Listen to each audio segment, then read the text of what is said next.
이 프로그램의 기획 의도에 대해서 많은 질문을 해주셨어요. 그래서 그 부분을 제가 조금 설명을 드리고 그 다음에 이제 감독님을 무대로 모시겠습니다.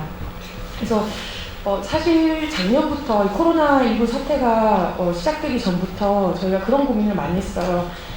요즘같이 기술이 발달한 시대에 뭐 50인치고 70인치고 TV도 너무 쉽게 가격이 점점 저렴해지고 있고, 그리고 이제 또 집에서 다른 사람의 팝콘 소리 이런 거 안 들으면서 편안하게 본인이 원하는 환경을 조성해서 볼 수 있는 시대에 우리가 과연 영화제에 와서 영화를 본다는 건 무슨 의미일까, 이런 고민에서 시작된 기획이었고요. 그래서 저희가 찾았던 답 중에 하나는 전주국제영화제가 실은 이제 뭐 새로운 질문을 하고 담론을 생성하고 또 혹은 그 클래스나 토크 이런 것들이 굉장히 많았는데 여러 가지 평가에서 그런 부분이 굉장히 높은 점수를 받고 관객 여러분들한테 제일 반응이 뜨거웠던 프로그램이었습니다. 그래서 저희 거기서 좀 착안을 해서 그렇다면 우리가 좀 더 이 부분을 더 밀고 나가보자.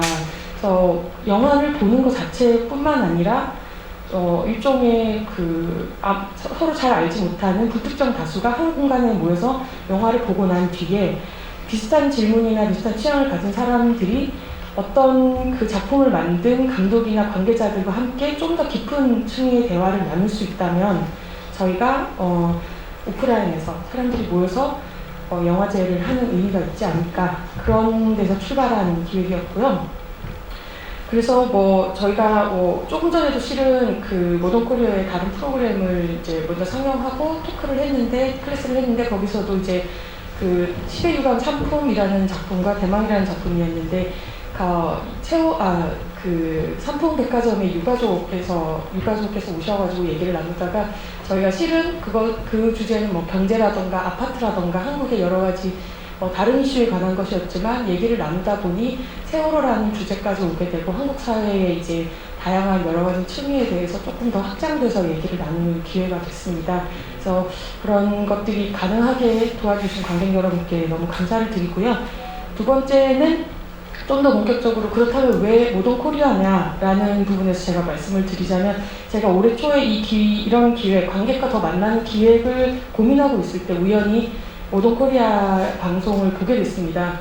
근데 이 방송을 보면서 기존의 방송과는 굉장히 색다른 시도를 했다라는 지점을 발견했는데, 그게 기존 방송은 정보를 좀 더 전달하려고 하거나 저널리즘에서는 어떤 강력한 주장을 하려고 하거나 이런 부분이 강한데, 실은 영화제에서는 영화를 이제 트는 입장에서는 어떤 작품들을 찾냐면 이미지를 어떻게 보여줄 것인가, 어떻게 표현할 것인가, 이런 부분에서 고민한 작품들을 많이 찾게 돼요. 근데 우리의 소원이라는 작품을 제가 봤을 때 그런 부분을 굉장히 잘 보여주고 있다. 그래서 전주국제영화제가 그동안 실험해왔던 되게 다양한 영화를 매술 매체로 보고 확장을 실험했던 것들의 연장선상에서 이 작품을 같이 의논해 볼 수 있겠다, 관객들과 논의해 볼 수 있겠다, 이런 의도로 저희가 기획을 했습니다. 그래서 관객 여러분들이 소셜미디어에 질문을 기획으로 관련해서 주신 게 있어요. 두 개만 제가 먼저 짚고 넘어가겠습니다. 익숙한 미디어의 기준이 무엇인지 궁금해요. 스마트폰이 지금은 가장 익숙한 미디어일 것 같은데 어떤 답변을 주실지 궁금합니다. 네, 제가 여기서 익숙한 미디어라는 제목을 붙인 이유는 TV를 지칭을 하고 TV 방송을 제가 지칭을 했던 거고요. 그 이유는 물론 지금은 스마트폰을 굉장히 많이 쓰시지만 TV는 1920년대에 시작이 됐잖아요. 그래서 100년이 넘은 이미지 매체고, 그런 의미에서 가장 전통적이고 보편화된 이미지 시청 플랫폼이 아닌가, 그런 의미로 이제 익숙한 미디어라고 지칭을 했습니다. 그리고 또 다른 질문은 익숙한 미디어의 낯선 도전, 흥미로운 주제인데요. 익숙한 미디어로 KBS가 선택된 이유나 배경이 궁금합니다. 여기 KBS 관계자분들 계실 텐데 죄송한 말씀이지만 KBS여서 선택한 게 아니고요. 아카이브 프로젝트 모던 코리아라는 작품이 좋아서 선택한 거고, 뭐 MBC, EBS 다른 분들도 좋은 작품 만드시면 연락드리겠습니다. 그래서 뭐 정주의 정체성과 저희 슬로건이 영화 표현의 해강국인데, 그런 여러 가지 정체성과 연결된 지점, 색다른 도전, 혁신적인 작품들, 이런 의미에서 연결된 지점이 있어서 저희가 선정을 했습니다. 지금 계속 방에 지금 오픈 채팅방에 들어와셔서 질문을 남겨주시면 저희가 그걸 반영해서 또 말씀을 드리겠습니다. 그럼 이제 조금 전에 보신 우리의 소원은의 이태훈 감독님을 무대로 모시겠습니다. 큰 박수 부탁드립니다.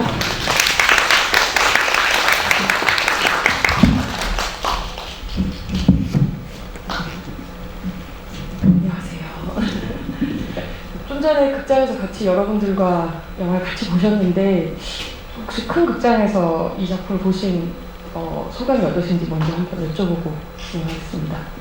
네, 되게 그 점도 좀 많이 느꼈는데 처음에 만들 때는 되게 그냥 유튜브로 보기에 되게 적합한 다큐멘터리라고 생각을 하면서 만들었거든요. 그래서 되게 파편 나 있기 때문에 유튜브에서 잠깐 보다가 그냥 꺼도 뭐 큰 상관이 없는 이런 걸로 생각을 했는데 이걸 큰 스크린으로 보니까 큰 스크린으로 생각을 하고 만들었으면 좀 더 다르게 만들었을 수도 있겠구나라는 생각도 많이 들더라고요. 어떤 지점이 그랬는지 여쭤봐도 될까요? 뭐 일단 자막 사이즈가 일단 너무 커서 잘 안 보였고요. 그리고 편집이나 어떤 이야기 흐름 같은 것도 조금 덜 파편적이어야 여기서는 아무래도 이제 조명이 꺼진 가운데 집중을 해서 볼 수 있다 보니까 그 이야기 흐름 같은 것도 조금 더 전통적인 방식으로 해도 괜찮지 않았을까라는 생각도 많이 들더라고요. 저희는 달라서 뽑은 건데. 네, 그러면 제가 이제 여러분들이 이거 많이 의견 올려주실 동안 몇 가지 질문을 드릴 텐데요. 사실 그 다큐멘터리 제작하시는 분들한테는 엄청나게 요즘 이슈가 많잖아요. 현재에도 뭐 환경 이슈도 있고 기술적인 문제, 뭐 AI 뭐 이런 것 상당히 많은 주제들이 있는데 왜 과거에 한국 현대사 것도 그 부분에 관심을 가져서 작품을 만들겠다고 생각을 하셨나요? 저는 원래 스포츠국 소속 PD다 보니까 스포츠국에서 다큐멘터리를 많이 만들었는데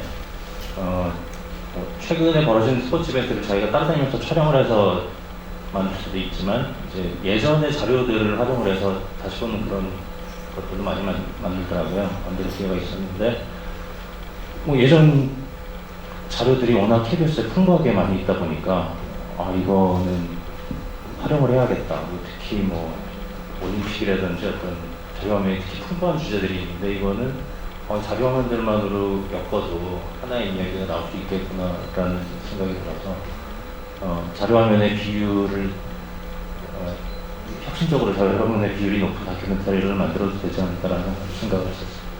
그 한국 현대사에서 사실 굵직한 사건들이 굉장히 많은데 지금 제가 본 건 6편인데 총 저희가 소개한 것도 그렇고 그 중에서 이 주제들을 선정하신 특별한 이유가 있는지 그리고 이제 지금 혼자 다 만드신 게 아니고 팀에서 어쨌든 각각의 역할이 있는 거잖아요. 그랬을 때 뭐 어떤 PD님들은 역사 쪽을 하셨던 분이라 이렇게 온 건지 사실 제가 알기로는 스포츠국에 계시는데 지금 우리의 소원을 왕조가 아닌 우리의 소원을 만드셨단 말이에요. 그래서 그렇게 각각의 주제를 선택하게 된 계기도 좀 궁금합니다. 주제는 기본적으로 그 각 편마다 연출자가 다르거든요.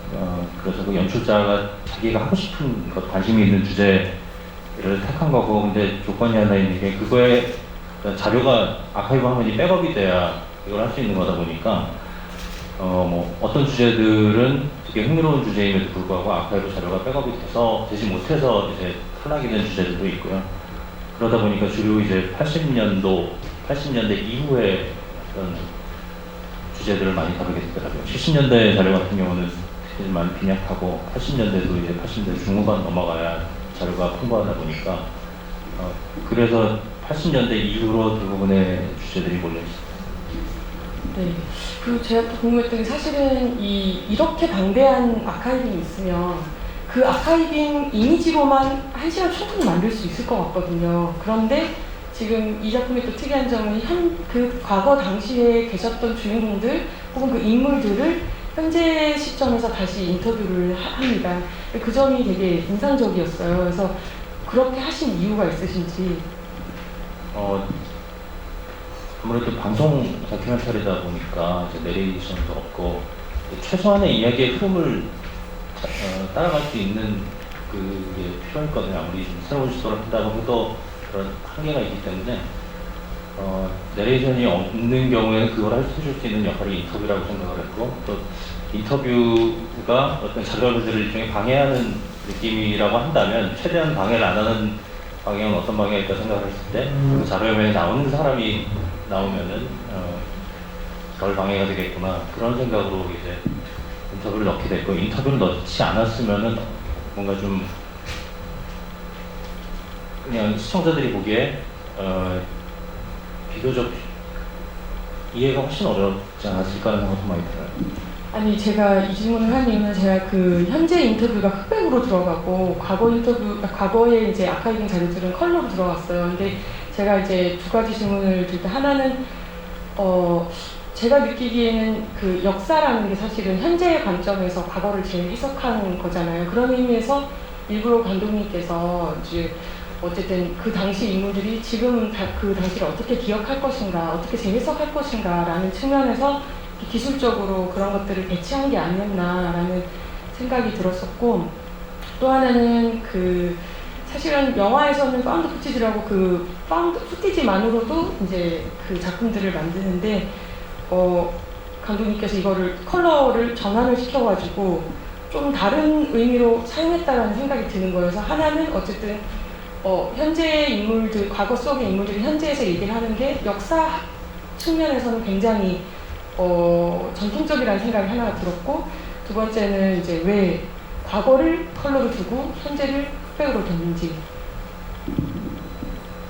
일단 첫 번째로는 과거의 그림들이 좀 더 생생하게 느껴졌으면 좋겠다는 생각이 우선 있었고요. 또 편집을 하다 보니까 예전 후티지를 보다 보면은 굉장히 인상적인 부분이 되게 에너지가 넘쳐요. 그 사람들이, 과거의 사람들이. 그러니까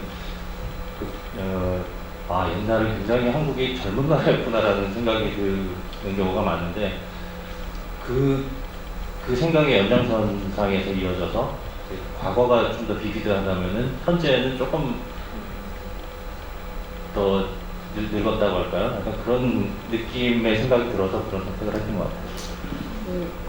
지금 잠깐 제가 진행 멘트를 하나 할 텐데, 음악 감독님과 미술 감독님은 자리하셨냐고 여쭤보셨는데 자리하셨고요. 근데 제가 작품 관련된 내용을 먼저 얘기하느라 감독님 두 분은 조금 뒤에 보시도록 하겠습니다. 네. 그리고 보면은 사실 조금 논란이 될 법하다는 인물들도 실은 굉장히 여러 편에서 나와요.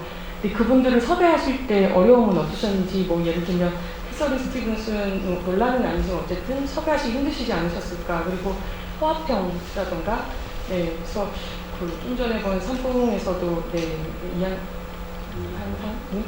등등 섭외하실 때는 뭐 큰 문제는 없으셨는지, 그리고 어떤 부분은 어쨌든 작품에 넣고 어떤 부분 못 넣으셨을 텐데 결론적으로 넣게 된 어떤 기준 같은 것들 인터뷰 중에서. 섭외는 정말 여기 안 나온 분들도 굉장히 많이 트라이를 했고요. 이제 그 중에 된 분들이 나온 거고, 이제 섭외는 그냥 찾아가서 취지를 얘기하고 이런 프로그램을 만드는데 이런 얘기를 하고 싶습니다 라고 얘기를 하면 이제 공감을 해주시는 분들도 있고 공감 못 하시는 분들도 있고, 뭐 여기에 나오지 않지만 홍합평 씨 같은 경우는 요즘 KBS를 굉장히 좀 싫어하세요. 현재 되게 싫어하시는데, 이제 가서 한 섭외차 가서 처음에 갔을 때는 되게 부정적이셨는데 또 그런 게 있는 것 같아요. 특히 나이 드신 분들 이야기를 들어주는 걸 좋아하시는 것 같아요. 섭외하러 가서 미리경 작가님 저기 앉아 계신데 같이 가서 한 3시간 이야기를 듣고 아무 얘기도 안 했어요. 그분이 얘기하시는 거 듣고 나니까 그러면 몇 월 며칠로 합시다 그러더라고요. 그러니까 얘기를 들어주면 이게 뭔가 좀 이 사람은 틀린 게 있는지 그런 분들도 계셨고, 캐서린 스티븐스 같은 경우는 한국이랑 계속 인연이 있으시다 보니까 한국에 정기적으로 들어오시더라고요. 그래서 롯데호텔에 모신다고 해가지고 그 호텔에서 인터뷰를 했는데 마침 그 호텔에서 장소 예약한 데 밖을 보니까 그 미모나온이 딱 보이더라고요. 그래서 그것도 되게 우연적인 요소였고, 뭐 삼풍평 같은 경우에 그 이한상 씨 같은 경우는 그 담당 구성모 PD가 비행기를 타고 한번 갔어요. 촬영, 사진 전지하지 않고 모스크바가 아니라 약간 극동 쪽이었던 것 같은데, 가서 며칠 동안 그냥 공을 들였던 것 같더라고요. 그래서 이제 설득을 해서 인터뷰를 하게 됐고, 그래서 그냥 트라이 하는 수밖에 없고, 이번에 아쉬웠던 거는 우리의 소원 같은 경우는 임종석 당시 비서실장이 꼭 하고 싶었는데 마침 비서실장도 그때 딱 잘렸을 때라. 그래서 이제 연락을 몇 번 드렸는데 처음에는 우호적이셨었는데 그 전에 만든 거 이게 보내드리고 자세한 내용을 적어드렸더니 갑자기 연락이 좀 끊기셨어요. 마음에 안 드셨는지 갑자기 급히 자리를 피하다 보시. 네. 그래서 그 임종석 전 비서실장 못한 게 좀 아쉽고, 또 한 명은 아쉬운 분은 저기 김용환 씨라고 NL의 대부라고 하는 분이 있는데, 이제 그분을 만나서 취지까지 이야기하고 막 너무 즐겁게 얘기했는데, 자기는 절대 이거 가지고 인터뷰를 하고 싶지 않다. 최근에는 AI에 대한 책 같은 걸 쓰시더라고요. 그래서 자기 책에 좀 영향이 있을 것 같아서 못하겠다고 해서 그분 못한 것도 굉장히 아쉬웠어요. 지금 그 몇 가지 질문을 또 주신 거를 제가 전달을 드리겠습니다. KBS 아카이브의 양이 어마어마하게 방대할 텐데 자료를 확인하고 작업을 하는데 얼마나 시간이 걸렸는지 궁금하고요. 바야흐로 넘쳐나는 소스의 시대에 살고 있다고 생각을 합니다. 과거에서 현재와 미래를 보기 위해 방대한 자료에서 어떻게 1시간 남짓의 갈무리가 이루어졌는지 궁금합니다. 더불어 그 방대한 자료 속에서도 모자랐다고 생각되는 아쉬운 부분이 있는지 그 여백도 궁금합니다. 자료를 보는 데는 일단 자료를 모아서 뭐가 있구나라고 파악을 하는 데까지 최소 한 5개월 정도는 걸리는 것 같아요.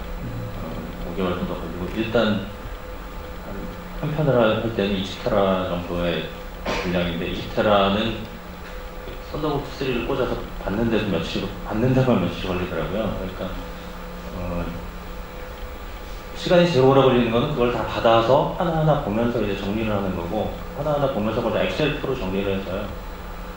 엑셀이 뭐 수십 페이지 되는 엑셀을 정리가 완성이 되면은 이제 전체 공정의 거의 70%가 완성이 되는 것 같아요. 파악하는 게 제일 큰 일인 것 같고, 그 위에 편집이나 그런 거는 오히려 좀 더 비중이 작은 것 같아요. 그걸 파악을 하고 그거에 해당하는 사람 인터뷰를 생각을 하고, 그래서 그 파악은 남을 시킬 수도 없고 그냥 제가 처음부터 끝까지 해야 되고요. 그래서 역할 분담에 대해서 작가님한테는 이 소개라든지 스케줄 관리라든지 하도 편이고, 그렇게 분담이 되고, 이제 나중에 인터뷰도 되고 그런 자료도 파악이 되면은 이제 그때 그냥 제가 앉아서 그거를 이제 요리를 하게 되는, 편집을 하게 되는 건데, 네, 저는 그 과정, 그냥 편집하는 과정이 제일 좋은 것 같아요. 네, 그리고 아카이빙 관련해서 질문이, 사실 아카이브 관련해서 질문이 굉장히 많은데, 역사와 아카이빙 작업에 관심이 많은 학생입니다. 아카이빙의 주체가 국가, 가로 열고 KBS는 공영방송이므로 이때 발생하는 긍정적인 효과, 그 과정에서 스스로 경계해야 할 점 무엇이라고 생각하시나요? 아카이브가 있음으로써 있는, 네, 방대하게 있어서 긍정적인 효과와 작업을 하실 때, 또 작업하시는 와중에 그럼에도 불구하고 이거는 내가 경계하면서 이 아카이브를 어떻게 사용해야겠다라는 지점이 있으셨는지. 일단 경계해야 되거나 좀 신경이 많이 쓰이는 지점은, 이 30년 전, 40년 전의 화면이더라도 뭐 휴거 편이라든지 선풍 편이라든지가 저희끼리 얘기를 굉장히 많이 했는데, 이 사람들이 다시 화면에 보여지는 걸 원할 것인가, 실제로 싫다고 연락이 오신 분도 있어서 그분들은 뺀 분들도 있고요. 그러니까 이게 나왔을 때 이 사람들이 분명히 싫어하지 않을까. 특히 뭐 안 좋은 일이거나 지금 보면 되게 흑역사 같은 그런 일들이 있을 때 휴거 같은 경우는 그분을 많이 신경을 썼고, 휴거는 그래서 모자이크 방식도 되게 고민을 했던 것 같고요. 긍정적인 역할, 그러니까 긍정적인 역할이 뭔지라기보다는 조금 더 많이 좀 개방이 됐으면 좋겠다. 좀 많이 활용을 할 수 있었으면 좋겠다. 특히 최소한 어떤 교육 목적이나 연구 목적으로는 좀 더 클리어하게 개방을 해도 되지 않을까라는 생각을 많이 했어요. 이걸 다시 사용을 해서 영상을 만든다면 아마 저작권이나 초상권의 문제가 있기 때문에 KBS가 만들어 줄 수는 없을 것 같지만 교육용이나 연구용으로는 좀 한정해서 개방을 해도 되지 않을까라고 생각을 많이 하고 아마 KBS 안에서도 그런 생각들은 공감대가 이루어지고 있긴 한데 예산과 시간의 문제인 것 같아요. 그리고 지금 여기 현장에 DJ님께서 혹시 논의되었던 주제 중에 아카이브 백업이 부족한 이유로 떨어진 주제 중 가장 아쉬운 것은 무엇인가요? 많이 논의됐던 것 중에서 워커힐 쇼라는 아이템이 있었거든요. 근데 워커힐 그때 호텔 자체가 박정희 때 정부에서 외설 유착에 위해서 지은 거라 그 쇼에 뭐 루이 암스트롱도 왔었고 초창기에 굉장히 의외의 인물들도 많이 있어서 했으면 좋겠다고 생각을 했는데 일단 KBS에는 자료가 거의 별로 없고요. 워커힐에 가서도 그 자료실을 뒤져봤는데도 그쪽에서도 사진 자료만 많이 있고 영상 자료는 거의 없더라고요. 그래서 예, 한참 찾다가 좌초된 프로젝트죠. 네, 또 다른 질문 중에 영상들을 재배치하는 데 있어 영상의 촬영 시점에는 크게 중요한 의미를 갖지 않았지만 지금에 와서 의미 있게 여겨지는 장면들에는 어떤 특징이 있었는지 그리고 또 작업을 하시는 과정과 방영 이후에 제작진 분들께서 느꼈을 인사이트가 궁금합니다. 라고 말씀해 주셨습니다. 그런 것 때문에 촬영 원본을 좀 선호하게 되는 것 같은데 촬영 원본에는 아까도 잠깐 나오긴 했지만 애들한테 멘트를 이렇게 하라고 시킨다든지 되게 솔직한 얘기들이 나와 있다 보니까 촬영 원본을 제일 꼼꼼히 보는 편이고요. 그런 걸 봤을 때 이제 그런 저 시대에는 그냥 무의식적으로 저런 식으로 취재를 했고 이제 저런 게 정답이었고 저런 식으로 정답을 유도해냈구나라는 게 보이니까 그게 되게 의미가 있었고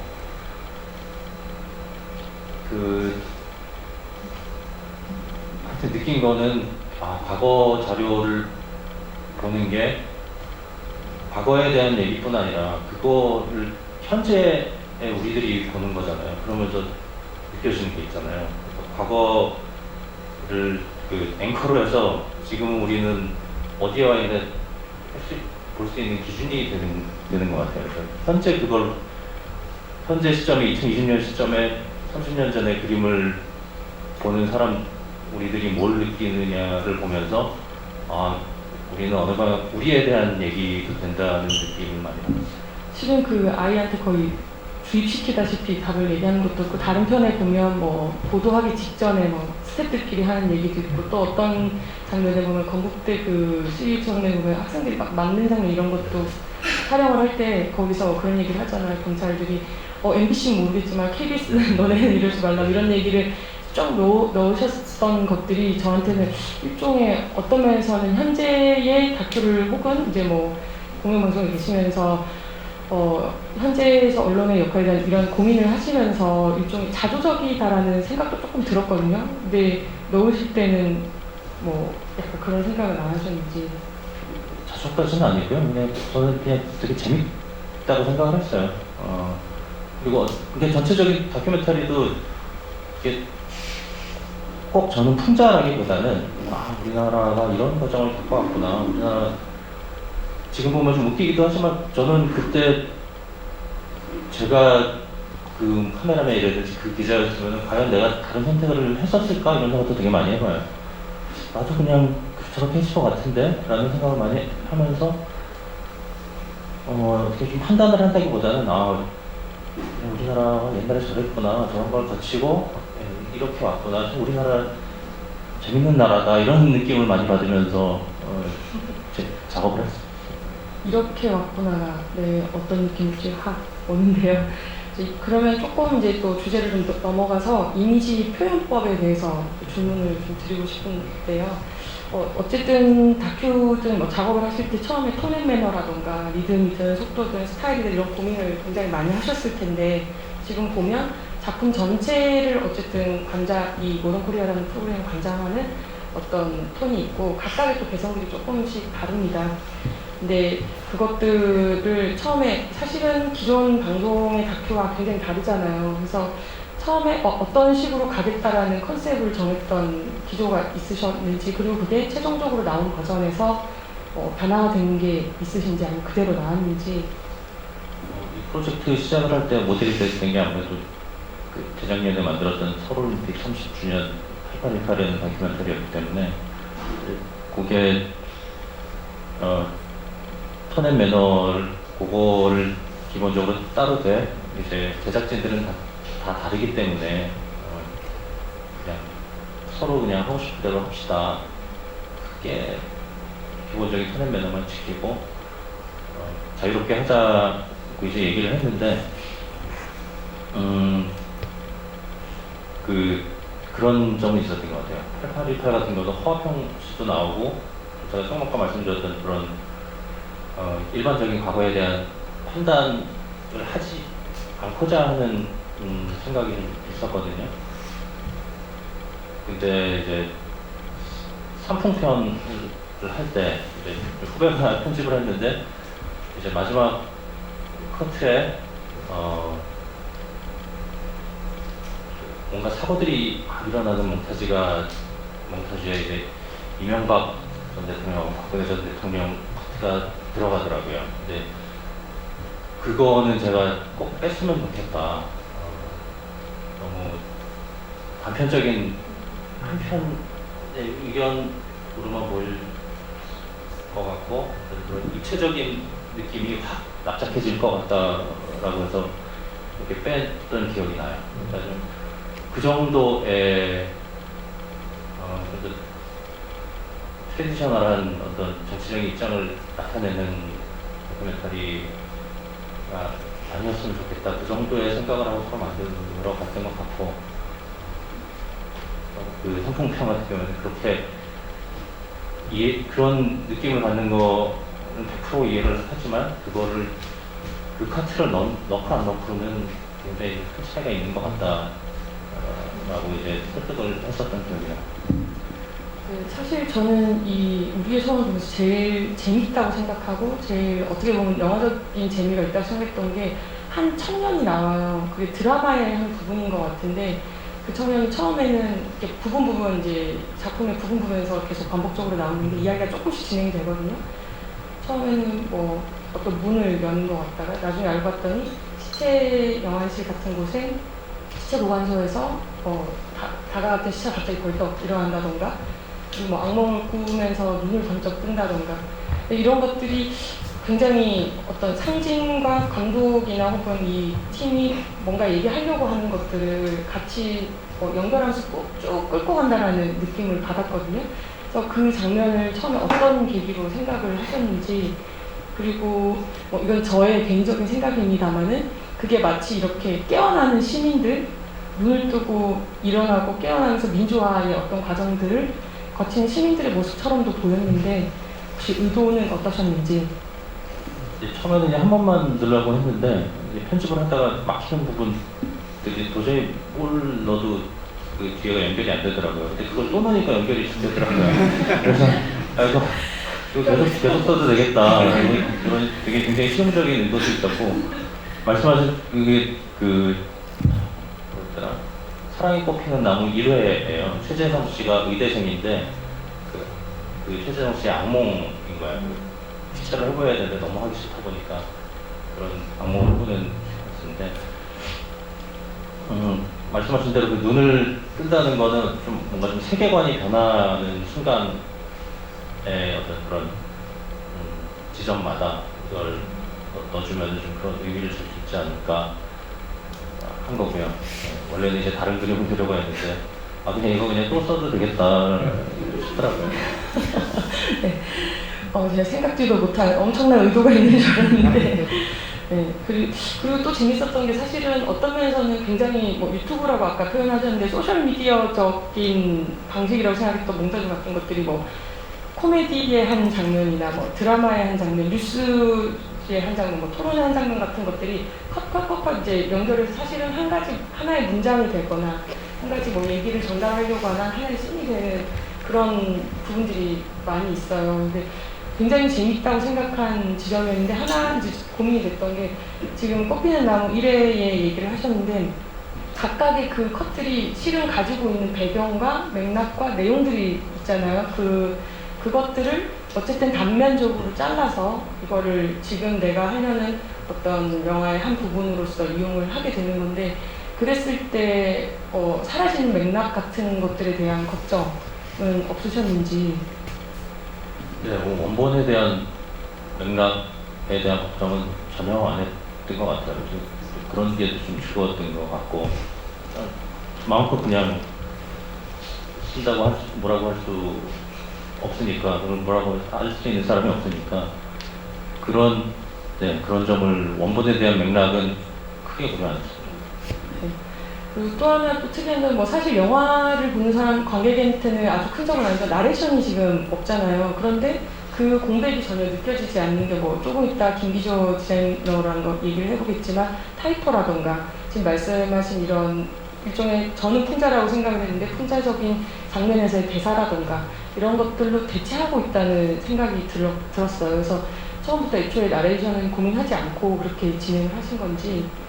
네, 뭐 기본적으로 안 하겠다고 생각했지만 꼭 절대로 안 해야지 이건 아니었는데 그 원본들에 일단 대사들이 많이 들어있고 원래 방송으로서의 완성품인 것들을 빼온 거다 보니까 그게 어느 정도 다 밀도들이 차 있는 화면들이라 내레이션을 늘 공간이 없었고 내레이션이 없다 보면은 제 입으로 이거에 대해서는 어떤 프로그램이라고 얘기를 할 필요가 없어지니까 보는 사람의 판단에 좀 맡기게 되고 어떻게 보면 나중에 빠져나가기도 좀 그런 면도 있는 것 같고.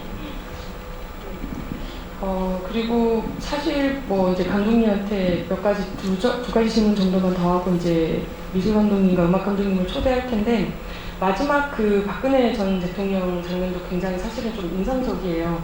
어떤 면에서는 과거가 그냥 과거가 아니다라는 생각도 하게 되고 현재 어떤 함의를 여전히 영향을 끼치면서 안겨주고 있다 뭐 이런 생각도 드는데 혹시 편집하실 때 내부 반대나 뭐 이런 방영의 어떤 피드백 같은 건 없으셨는지.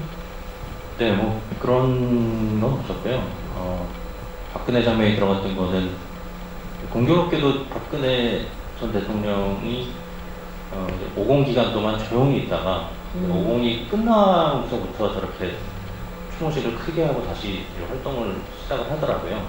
그러니까 그 89년, 90년 이 시점이 또 뭔가가 좀 흐름이 또 바뀌는 시대였던 것 같고 그런 흐름에 박근혜 씨가 정치 활동을 저때 다시 시작을 했구나 그냥 이런 의미 정도로 붙였던 거고 회사 내부적으로도 뭐 그거에 대해서는 별로는 없습니다. 네, 여기 노정태님께서 파편들의 아카이빙이라 하더라도 이 주제로 1시간짜리 다큐멘터리를 만든다고 할 때 그 조각들을 배치하는 방식에는 아무리 느슨하게라도 기승전결이 있어야 합니다. 처음에 이 내용의 내러티브를 미리 결정한 다음 편집에 들어가는지 아니면 편집을 하면서 그 내러티브를 느슨하게 완성되어 가는지 미리 결정하고 들어간다고 하면 그 파편들을 배치하는 시선은 감독과 작가의 시선이라고 해야 할지 그 과정에서 어떤 논의를 거쳐 합의점에 이르렀는지 궁금합니다. 정하고 들어가지는 아주 느슨하게 정하고 들어가고요. 자료를 모으다 보면은 이 장면 나 얘랑 붙이면은 뭐가 되겠다라고 딱 보이거든요. 그럴 때 이제 적어놓다 보면은 몇 가지 구다리가 생기더라고요. 이 주제에 이런 구다리, 이 주제에 이런 구다리, 여기에는 이런 장면이 있고, 구다리에는 이런 장면이 있고, 그렇게 만 모아놓은 상태에서 그냥 편집에 저는 그냥 처음부터 들어가는 편이고요. 그러면 그걸 이제 어떻게 배치하느냐를 가지고 이제 작가와 그때부터는 카톡을 정말 많이 해드리죠. 카톡을 하루에 몇 시간씩 하게 되니까 카톡으로 주로 편집을 하거든요. 그때부터 이제 편집 의도가 들어간다고 볼 수도 있고 이제 자료를 찾을 때부터도 이제 입력하는 키워드에 따른 의도가 들어가는 것 같아요. 근데 뭐 미리 정해놓고 가지는 않고 편집을 해 나가면서 수시로 바꾸는 편입니다. 네.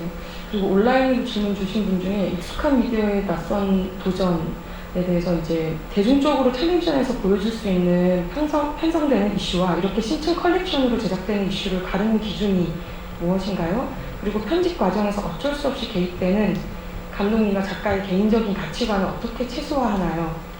그리고 마지막으로 과거의 시선으로 찍은 영상을 현대의 눈으로 편집한 작품은 과거의 영상이라고 봐야 하나요? 현대의 영상이라고 봐야 하나요? 제작진의 의견이 궁금합니다. 마지막 질문은 저는 현대 영상인 것 같고요. 아까도 말씀드렸듯이 원본의 맥락을 전혀 고려하지 않고 쓰기 때문에 그리고 제작진의 편집 과정에서 의견이나 이런 걸 최소화한다는 의식은 별로 안 해본 것 같아요. 어떻게 해도 이거는 제가 만드는 사람의 의견이 반영이 될 테고 불가능하다고 생각을 하거든요. 내레이션을 통해서 직접적으로 얘기하지 않을 뿐이지 그것은 들어있는 것 같고 첫 번째 질문이 뭐였는지가 기억이 안 나는데 네. 편성되는 이슈와 이렇게 신층 컬렉션으로 제작되는 이슈를 가르는 기준? 그런 기준은 방송사 내부적으로 크게 뭐 있는 것 같지는 않고요. 그냥 만드는 사람이 홍보랄까 어떤 톤이랄까 어떻게 정하느냐에 따라 그런 차이에서 오는 느낌이 아닐까라는 생각이 들어요.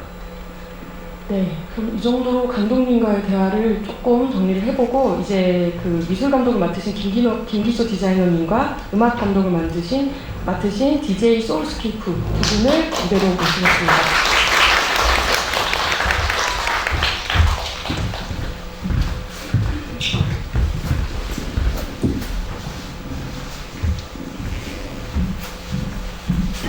아까부터 기다리시던 팬들의 질문이 폭발적으로 올라오지 않을까 한번 예상해봅니다. 네, 오늘 잘해주셔서 감사드리고요. 먼저 사실 이태용 감독님과 처음 어떻게 작업을 시작하게 되셨는지 그리고 이 제안을 받으실 때 프로젝트 제안을 받을 때 어떤 역할과 어떤 제안을 받으신지 그 이야기부터 먼저 시작해 보겠습니다. 네. 모던 코리아 시리즈에 대한 이야기로 네네. 하면 될까요? 죄송한데 제가 소개를 김기조. 예, 안녕하세요. 디자이너 김기조라고 합니다. 반갑습니다. 네, 음악한 박민주입니다. 안녕하세요. 공교롭게도 오늘 집이에서 이렇게 세 명이 앉아 있는데요. 저희가 같이 호흡을 맞춰서 작업을 시작했던 게 2011년도에 그 스포츠 다큐멘터리 천하장사 만만세라는 프로그램을 시작을 하면서 이렇게 셋이 그때도 팀으로서 일을 했었고요. 이제 자연스럽게 그 뒤로 몇 개의 작업들을 더 이제 각자의 파트를 이제 저는 음악 그다음에 또 죄송합니다. 디자이너고요. 저는 이제 그래픽 그리고 소울스케이님은 이제 음악 쪽에서 작업을 하게 되시면서 좀 반복적으로 저희가 어떤 작업에 계속 참여를 했던 게 있었던 것 같아요. 모던 코리아 같은 경우에는 그래서 어떤 일종의 이제 관성에서 이제 또 섭외가 되어서 작업에 참여한 게 있고요.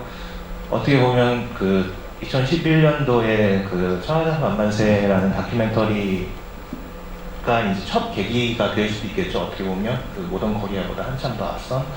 그때는 저희가 트위터로 멘션으로 처음에 섭외를 받았었고요. 네.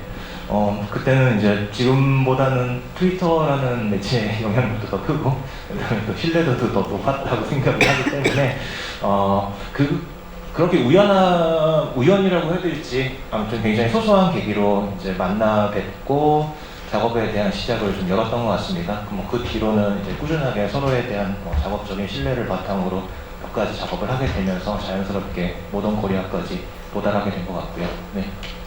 그 두 분 다 트위터로 처음에 섭외를 지금도 저희 찾아보시면 내용이 남아있을 거예요.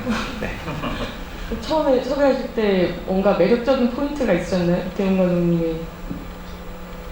섭외를 하게 됐던 얘기는 그 천하장사만만 제가 80대 씨름 얘기다 보니까 그때 김기조 씨가 그래픽적인 측면에서는 레트로한 작업을 막 많이 시작을 하셨을 때고 박민준 씨 같은 경우는 과거 한국 음악에 대해 거의 뭐 학자처럼 연구를 하는 스타일이다 보니까 평소에 이 두 분의 작업을 눈여겨 보았었고 다큐멘터리를 만들 때 좀 같이 해보면 잘 맞아떨어지지 않을까라는 생각으로 섭외를 했었죠. 트위터가 훨씬 지금보다는 순했을 때 그 각 편에 감독 연출을 하시는 분들은 다 다르지만 사실 두 분은 전편을 다 작업을 하신 거잖아요. 그래서 그 전편을 보면 음악도 그렇고 사실 타이포그래피 디자인도 그렇고 각 편마다 다 느낌이 좀 다르거든요. 그래서 그거에 대한 각 편에 대한 컨셉 같은 거를 어떻게 잡으셨는지 그리고 작업 과정이 좀 궁금한 건데 작업을 하실 때 완성된 버전을 갖고 작업을 하신 건지 아니면 처음부터 좀 어떤 논의 과정을 거치셨는지. 네, 강민수 음악감독입니다. 네, 일단 완성까지는 아니더라도 가편이 그래도 한 일주일 전에는 와요. 그리고 네, 일주일 전에 옵니다. 그 정도면 이쪽 업계에서는 굉장히 빨리 오는 편이고요.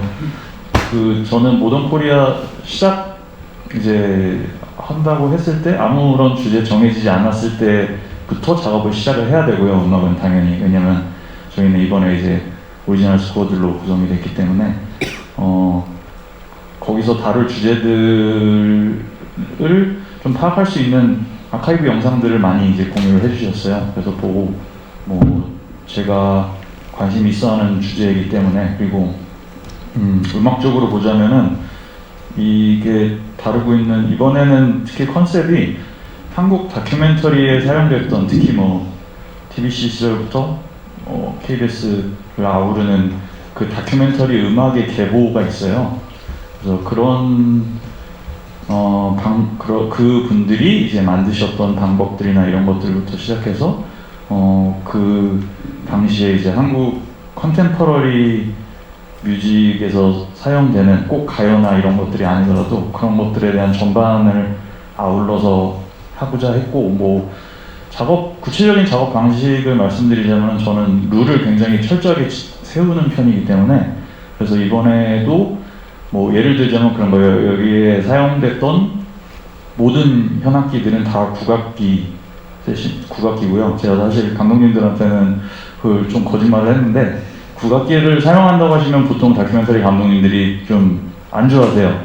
무슨 말이냐면 이제 퓨전 국악처럼 나오는 그 좀 반복적인 그런 음악들이 좀 뭐라 그럴까요?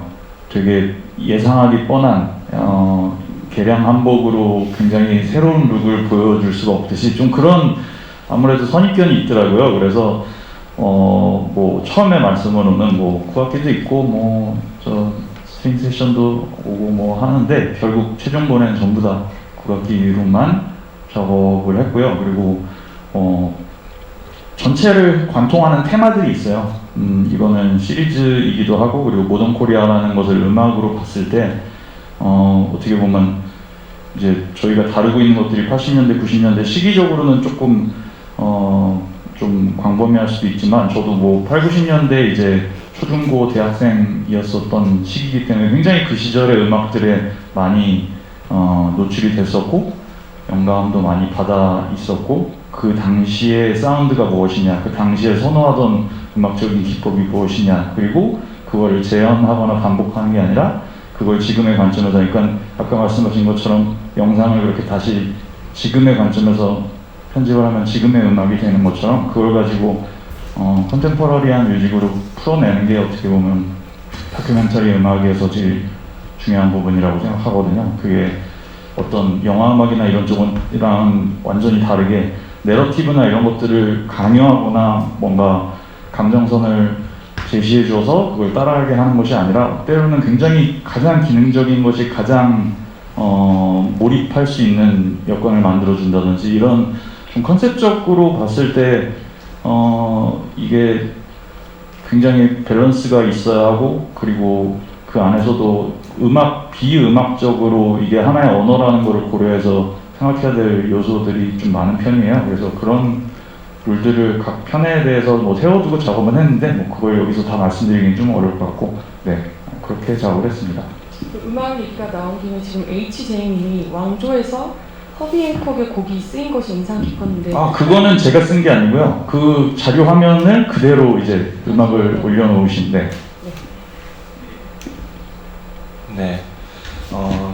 그래픽 같은 경우에는 역시 마찬가지로 뭐 그 작업 자체에 걸리는 시간은 그렇게 여의지는 않은 편이었습니다. 왜냐하면 그 완성된 영상을 보고서 거기에 이제 각 화면별로 자막들을 배치하는 작업들이 결국엔 이제 방송을 거의 이제 앞둔 상황에서 이루어져야 되기 때문인데요. 그런데 이제 이런 부분들에서 그 시간 자체가 좀 이렇게 바쁘게 이루어졌지만 당황하지 않고 작업할 수 있었던 이유는 어쨌든 계속해서 이제 생각해보고 뭔가 이렇게 상상해볼 수 있는 여러 화편들, 어떤 그런 게 어떻게 이야기가 이끌어져 나갈 것인지, 어떤 부분들이 보여질 것이고, 어떤 정서로서 어떤 주제를 다룰 것인가에 대한 얘기들은 꽤나 오래전부터도 계속 이제 공유가 되었던 공유가 되었던 부분들이었기 때문에 사실 이제 그렇게 조금은 이렇게 좀 범위가 넓게 이제 뭉뚱그려진 어떤 아이디어들을 좀 이렇게 좀 더 단단하게 좀 구체적으로 다잡는 과정이었을 뿐이지 뭐 전혀 아무것도 없는 상태에서 새롭게 뭘 만드느라고 이렇게 허우적거렸던 시간은 아니었다고 생각을 하고요. 저 같은 경우에는 어쨌든 또 음악이 기본적으로 영상과 같이 흘러가는 어떤 이런 그 속성을 좀 가지고 있다고 하면 그래픽은 멈춰있는 존재로서 계속해서 흘러가는 영상에 방해를 하는 일종의 이제 좀 쐐기 같은 역할들을 계속 한다고 생각이 좀 들었어요. 제 작업을 하면서. 그래서 혹시 마스크 때문에 이거 울리는 건 아니구나. 네, 그렇기 때문에 결국에는 이제 최종으로 편집이 완료된 영상을 보고서 어떤 컷에 들어가야 될지를 판단하는 부분들이 좀 이제 중요한 부분들이었고, 예를 들어서 제가 이제 상상했던 부분과 실제로 삽입이 돼야 되는 시인 사이에서 이렇게 좀 충돌이 생길 수도 있는 부분들이거든요. 예를 들어서 뭐 이렇게 저는 이 장면을 염두에 두고서 글자를 이제 구성을 했는데 전혀 다른 시인에 들어가기 조금 더 이제 간발의 1, 2초 차이로 다른 장면에 들어가게 된다든지 이런 부분 같은 경우에는 좀 즉흥적으로 수정을 또 해야 되는 부분도 있었고요. 그래서 어떤 흐름에 방해되지 않는 이정표 같은 역할을 하면서도 좀 중요한 장면들에서는 또한 이것이 그 메시지에 좀 더 부가적으로 뭔가 힘을 더 실어줄 수 있는 장치로서 기능을 해야 된다는 생각이 들었어요. 그래서 굉장히 이렇게 좀 영상에서 인상 깊게 드러날 수 있는 어떤 그런 그래픽들은 제가 이제 남발하기보다는 최대한 좀 아껴가면서 좀 제일 중요하다 또는 뭐 그 차순으로 중요하다 이런 부분들에서 그 완급 조절을 해가면서 넣으려고 노력을 했고요. 뭐 그런 식으로 진행을 했던 것 같습니다. 일단은 뭐 나머지 작업들은 다 순차적으로 이루어졌고요. 영상을 받고 타임라인에 따라서 원고를 바탕으로 해서 캡처를 하고 캡처한 이미지에서 어떻게 레이아웃을 잡아서 넣는 것이 가장 효과적일까, 이쁠까 이런 부분들 고민하면서 하나씩 이제 만들어 나간 것들을 영상에 이제 올려보면서 그 중에 이제 충돌이 생긴 것들도 수정을 하고 뭐 나머지들은 다 이런 식의 좀 지나는 과정들입니다. 감사합니다. 저희가 지금 그 전주국제영화제에서 매년 100필름 100포스터라고 실은 이제 상영하는 작품들의 포스터를 100명의 디자이너에게 이제 요청해서 하는 경우가 있는데, 지금 혹시 가능하시면 저희가 우리의 소원과 왕조를 김기주 디자이너께서 직접 포스터를 만드신 디자인을 하신 거거든요. 여기 보면 그 작품에 나오는 많은 그 자막들이 지금 들어가 있습니다. 보시면서 같이 얘기를 나누면 좋을 텐데, 이게 실은 그 타이포라는 게 뭐 기존 채를 사용할 수도 있을 텐데 어쨌든 각 편마다 되게 다르고 그래서 좀 재밌는 구석들이 있었어요. 경제 이야기인 대망 오히려 더 동글동글한 느낌이 있거나 뭐 이런 식으로. 그리고 우리의 소원은 좀 더 공소체 같은 느낌의 네. 어떤 네. 그래서 그 각각 편의 타이포를 다 직접 제작을 하신 건지 아, 네. 그 앞서 얘기랑 좀 이어질 수도 있는데요. 기본적으로 정보 제공에 가까운 자막들은 기성 서체를 충분히 활용을 했고요. 물론 여기에서도 좀 일관성을 부여하기 위해서 지정 서체 내부에서만 움직일 수 있도록 이렇게 룰을 좀 만들어서 이용을 했습니다. 그리고 영상 내에서 이제 내레이션을 대체할 수 있는 요소로서 좀 메시지가 들어가는 경우에는 가급적 그 레터링을 이용한 자막 그래픽으로 보여주려고 했고요. 네. 딱히 뭐 어떤 메시지의 뭐 의미적인 부분을 글자의 형태에 담으려고 하지는 않았던 것 같아요. 단지 이제 영상이 계속해서 어떤 호흡이 빠르게 넘어가는 사이에 충분히 어떤 일종의 좀 그냥 이렇게 시각적으로 또 다른 어떤 그런 환기를 줄 수 있는 그런 요소로 좀 작용을 했으면 좋겠다 생각해서 그쪽에서 적합한 형태로 구성을 하려고 했었고, 또 역시 또 시간에 쫓기는 부분들이 있기 때문에 사실 잘 보시면은 좀 몇 개의 요소들은 좀 이렇게 재료들을 좀 있는 걸 좀 써서 네, 그렇게 작업한 것들도 있습니다. 네. 네, 그 작업을 하실 때 혹시 아까 뭐 1, 2초씩 생각하지 않았던 데 들어가 있고 뭐 이런 것들이 있을 때 음악도 마찬가지일 것 같고 실은 이런 사례들이 있을 것 같아요. 그래서 혹시 작업하시면서 예상치 못한 PD 뭐 연출하신 분과 나의 예상치 못한 부분 지점이 어떤 건지, 그리고 혹시 사람이니까 다 생각이 맞을 수는 없지 않을까요? 그래서 좀 혹시 부딪히는 지점이나 다르다 이렇게 생각하셨던 부분들 있으셨는지. 일단 그 소위 얘기하는 이제 음악의 인아웃점이라는 거는 제가 그 생각해둔 안이 확정이라고는 절대 생각하지 않고 진행을 해요. 그리고 항상 바뀌게 마련이고 그래서 일단은 저희는 좀 작업을 같이 많이 해봤기 때문에 제가 이제 1차로 올려서 보시고 피드백을 주시죠.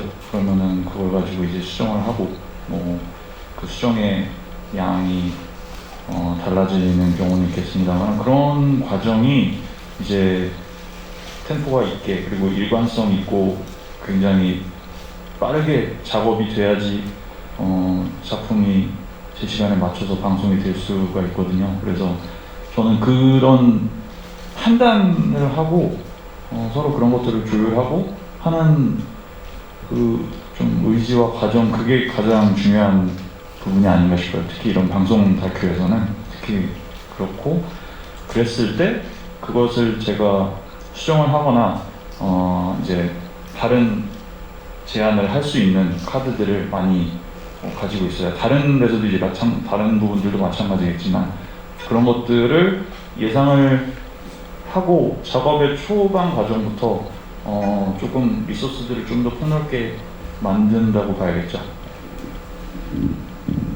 결국 이제 시간을 굉장히 서로 다 이렇게 적게 가진 상태에서 같이 협업을 하는 거기 때문에 어떤 뭐 판단이라는 부분도 사실 서로 다 공평하게 가지고 있는 그 지분이라고 생각을 하고요.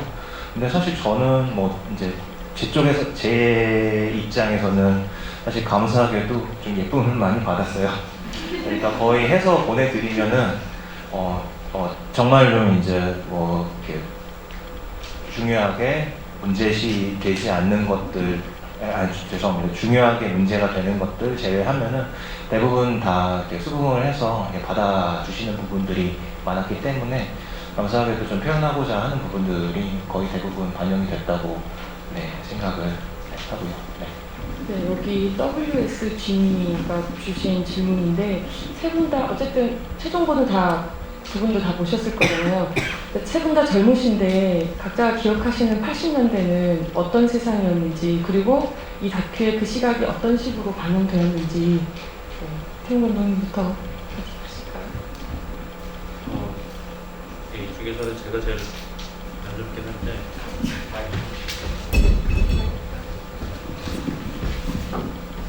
80년대 아까 좀 말씀드렸는데 제일 제가 인상적인 거는 사람들의 에너지가 제일 인상적이었어요. 뭐 학생이든 뭐 아니면 뭐그 기성세대든 그런 에너지 또 그리고 토론 프로그램에서 우리가 어떻게 살아야 될 것인가 하고 윤리에 대해서 막 토론을 하더라고요. 근데 지금은 굉장히 생각하기 힘든 프로그램이거든요. 뭐 지금이랑은 완전히 좀 다른 시대와 다른 나라였구나라는 생각이 그게 계속 머리를 맴돌았었던 것 같아요.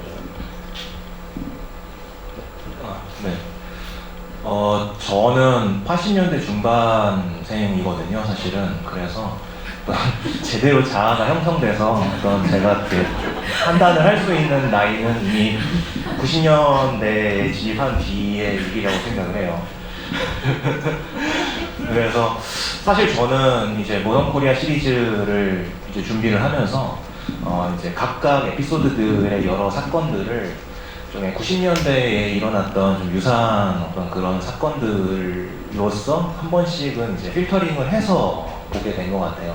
그러니까 예를 들어서 이제 물론 이제 이전작 중에 8818 같은 다큐멘터리는 그게 이제 88 올림픽이라고 하는 굉장히 어떤 전 국민적 이벤트를 향해서 총 이제 전시 동원 체제처럼 이렇게 달려나가는 어떤 이런 이야기들인데 사실 그 88 올림픽에 대한 기억이 저는 이제 좀 이렇게 또렷하게 남아있는 것이 거의 없기 때문에 이런 부분들을 예를 들어서 93 대전 엑스포를 하나의 이제 제가 기억하는, 제가 동경했던 어떤 그 기억들에 대한 걸 이렇게 뭔가 이렇게 한 번씩 필터링을 해서 제가 당시엔 이런 것이었겠구나 라고 저희 집에 제가 막 졸라가지고 부모님이 저한테 사다 주신 엑스포 기념주화도 있고 막 이렇거든요.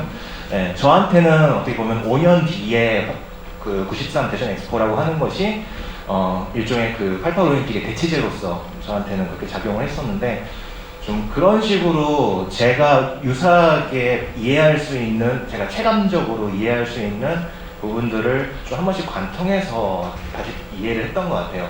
그리고 모던 코리아 작업을 하기 전에 저한테 굉장히 중요했던 자료가 8818 작업을 하면서 그때 이태용 PD님께 당시에 이제 수집된 자료들을 그 참고 자료로서 이렇게 받았던 영상들이 있는데요. 물론 이제 테라 단위까지는 아니지만 그 중에서 이제 압축된 것들을 좀 많이 받았어요.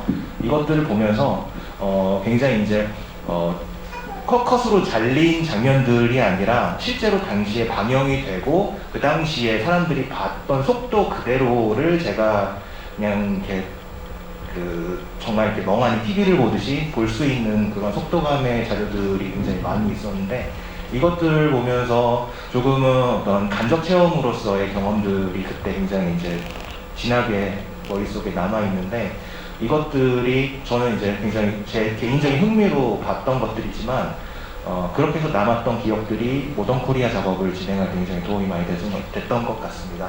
그래서 어떻게 보면 저는 90년대와 2000년대 초반을 이제 다시 거꾸로 반추해 나가면서 80년대를 좀 재구성하는 쪽의 입장이 될 거고요. 네.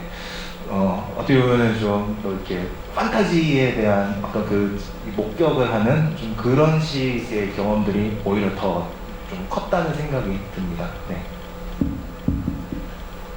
네, 저도 뭐 90년대 끝자락에 태어나기 때문에 뭐 그 80년대는 굉장히 이제 어릴 때였기는 한데 근데 공교롭게도 여기 나오는 모든 주제들이 제가 그거에 이제 정중앙에서 그걸 봤다라고 하는 것들이 명백하게 다 기억이 나는 주제들이에요. 그리고 심지어는 여기 상품편 같은 경우는 저는 그 2시간 전까지도 상품백화점에 있었거든요. 그리고 다른 편들도 뭐 예를 들면 스포츠라든지 이런 것들은 그 당시 어린이들에게 가장 제일 중요한 주제였고 그리고 항상 뉴스에서 나오던 것들 정치적으로나 경제적으로나 문화적으로나 모든 것들이 80년대 이제 모더니티를 형성해 가야 되는데 그 드라이브 자체가 실제로 사람들의 의식 수준에서 일어나는 것이 아니라 그걸 강제하는 무언가가 항상 미디어를 통해서 강요되어 왔었다라는 것들도 어렴풋이 기억이 나고 그리고 그런 것들에 대한 이제 브루트 포스라고 해야 되나요? 모든 경우의 수로 다 여러 가지 것들이 발생하던 시기였던 걸로 기억해요. 물론 뭐 그거는 그 다음 시기도 마찬가지겠지만, 그래서 저에게는 80년대가 굉장히 이렇게 정제되지 않은 그런, 그리고 그걸 뭐 어떤 특정한 뭐 이데올로기나 이런 걸로 해석을 하지 않고 보면은 굉장히 다양한 방향과 속도와 이런 것들의 에너지들이 넘쳐나던 시기라는 생각이 듭니다. 좀 전에 김기재 디자이너 엑스포 얘기하셨는데 혹시 그 음악 작업을 하시긴 하시지만 어쨌든 90년대든 2000년대든 계속 쭉 봐오면서 이런 이야기도 다음에 모던 코리아에서 다뤄줬으면 좋겠다 이런 주제가 작업하신 게 혹시 떠오르는 게 있으신지? 저는 그 한국의 그런 쇼비즈니스와 뭐 이런 것들에 대한 것들, 특히 제가 그 부평에서 지금 진행되고 있는 에스컴 관련돼 있는 그런 이제 한국에 어떻게 처음으로 그런 서양 대중음악이 영향을 끼치면서 한국 대중음악 역사가 시작이 되었는가, 뭐 그런 주제들을 항상 관심 있게 보고 있어서, 근데 아까 말씀하신 것처럼 자료가 거의 없다고 볼 수 있고요. 특히나 대중문화, 대중예술, 대중음악 쪽은 거의 그 당시에도 그 뉴스에서 가장 찌끄레기에 해당하는 부분이었기 때문에 뭐 진짜 달리 이걸 뭐 표현할 방법이 없네요, 진짜. 그래서 거기에 대한 자료들을 객관적으로 정리하거나 이렇게 볼 수 있는 것들이 거의 없다고 봐야 할 것 같아요. 뭐 그래서 네, 좀 안타깝지만. 감독님께서 혹시 뭐 제가 알기로는 다음 프로젝트 준비하고 계신 걸로 있는데 혹시 공개 가능한 선에서 지금까지 나온 주제에 어떤 것들을 좀 준비하고 있는지 얘기해 줄 수 있으시면. 원래는 지난번에 마지막 방송할 때 예고에 가을에 돌아온다고 예고를 했는데 하다 보니까 가을에는 도저히 못 돌아올 것 같아요. 근데 한편 9월 3일 방송의 날 특집으로 약간 번외편처럼 좀 준비되고 있는 게 하나 있고, 나머지는 이제 내년 3월에 3편이나 4편 정도 나갈 것 같은데, 일단 제가 준비를 하고 있는 거는 1995년도에 있었던 조선총독부 또는 중앙청 철거를 했던 그 시기, 김영삼 대통령의 시기에 대한 게 한 편을 지금 준비를 하고 있고요. 또 한 편은 이거는 그 정주영 회장의 정치 보전, 그때 따라 장렬하게 전사를 한번 하셨거든요. 그거 하나 하고, 또 하나는 지금 여기 정재현 감독님이 와 계신데, 저희가 정재현 감독님과 같이 아마 한 편을 더, 정재현 감독님께 한 편을 맡겨서 모던 코리아 한 편 제작해 주십사 해서 지금 저희 자료를 보고 계세요. 근데 아마도 정해지진 않았는데, 제목이 가제가 뭐였죠? 인간과 짐승이었나요? 예, 어떤 90년대 초반에 어떤 여러 가지 성폭력 사건으로 인해서 성폭력 특별법이 제정되는 과정을 통해서 요즘에도 이야기가 많이 되고 있는 그런 여성에 대한 성폭력 문제를, 차별 문제를 보고 다뤄보는 아이템이 될 것 같고, 또 생각하고 있는 아이템으로는 90년대, 92년도 정도를 딱 찍어서 K-팝의 탄생이랄까요? 저희가 유키 존더 블럭이 내한 공연을 했을 때 설에는 굉장히 그때 카메라가 많이 따라다녔더라고요. 그때 생각을 해보니까 그때를 분기점으로, 저는 그때 고1이었는데 친구들이 그 전까지는 팝송을 많이 듣다가 그 이후로는 가요를 또 많이 들었던 것 같아요. 그래서 뭔가 거기를 분기점으로 K-팝이 발달하기 시작한 건 아닌가, 그것도 염두에 두고 있는 아이템이긴 한데 그거는 아직 미정이긴 합니다. 네, 저희가 지금 시간이 약속한 시간 조금 넘겼는데 마지막으로 어쨌든 이렇게 관객분들 만나시는 기회가 많지 않으니 혹시 뭐 말씀해 주실 이야기가 있으시면 얘기를 듣고 정리를 하고, 혹시 뭐 다음 프로젝트나 뭐 이런 거 궁금하신 점이 있으면 트위터로 물어보시면 된다는 걸 먼저 말씀드리면 될 것 같은데. 트위터 아이디를 네. 그래서 오늘 사실 이렇게 어려운 발걸음 해주신 여러분들께 진심으로 다시 한번 감사드리고요. 오늘 실은 여기 오늘 함께 하려고 했던 왕조의 전진 감독님께서 몸이 아프셔서 같이는 못하셨지만 저희가 이 프로그램들을 2개씩 영화제에서 붙인 이유들이 또 있거든요. 제가 카탈로그에 적어놓긴 했는데 이 우리의 소원은에서 시작된 일종의 민주화 혹은 독립, 통일 이런 주제들이 그 광주의 이 히데 타이거즈의 역사에서 민주화라는 부분을 빼놓을 수 없을 만큼 연결된 지점이 있었다라는 거를 다음에 기회가 되면 한 번 또 같이 논의할 수 있는 시간이 있으면 좋겠다는 생각이 들고요. 그리고 어쨌든 간에 저는 개인적으로 그 우리의 소원은에서 그 깨어나는 청년의 인지가 굉장히 강렬했던 것 같고, 돌아보면 한국 역사에서 현대사에서 60년대 4.19도 그렇고 79년 도마항쟁도 그렇고 87년 6월 항쟁도 그렇고 그래서 최근에 2016년 촛불항쟁도 그렇고 어떤 면에서는 시민들이 어쨌든 이 한국 현대사를 굉장히 많이 바꾸고 다른 식으로 가져가려고 노력해 온 것이 아닌가라는 생각이 들어서 그 장면이 여전히 굉장히 가슴에 남았습니다. 그래서 오늘 이 자리가 여러분께도 어떤 지금 당장 우리가 어떤 무슨 담론을 만들지 못하더라도 각자 친구들끼리 혹은 이 자리를 떠난 이후에도 조금씩 이 주제에 대해서 대화를 이어갈 수 있는 시간이 조금은 있기를 바라보겠습니다. 그러면 여기 함께 참석해 주신 세 분께 큰 박수 부탁드리겠습니다.